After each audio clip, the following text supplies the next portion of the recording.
د مشرانو جرګې څخه راغلو سناتورانو د لغمان والي سره د هغه د کار په دفتر کې لیدنه ترسره کړه.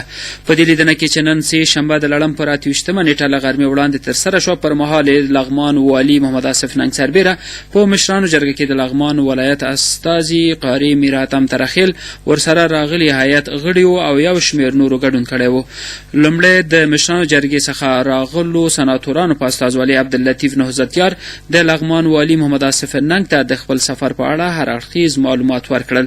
نوموړي وویل دوی غواړي چې د لغمان ولایت د وضعیت د څارنې ترڅنګ یو شمېر بېلابېلو هغو ادارو د چارو څخه لیدنه وکړي چې د دوی د کمیسیون پورې تړاو لري. نهضتیار وویل د لغمان ولایت د نظامي او ملکي ادارو ټولې ستونزې او غوښتنې به راټولې کړي او په مرکز کې به یې د حل په موخه د اړوندو مسؤلینو سره شریکې کړي. په ورته مهال لغمان والي محمد آصف ننګ راغلي پلاوي ته د هرکلي ترڅنګ د دوی نه مننه وکړه چې دې ولایت ته کاري سفر کړی. هغه راغلي پلاوي ته د لغمان ولایت د امنیت او انکشاف په برخه کې هر اړخیز معلومات ورکړل.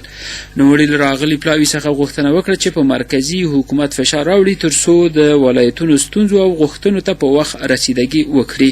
ښاغلي ننګ راغلي پلاوي ته د ولایتي ادارې په استازولۍ په ټولو برخو کې د هر راز مرستې او همکاري ډاډ ورکړ او زیاته کړه چې د بېلابېلو ادارو رئیسان به هم ستاسو سره همکاري وکړي.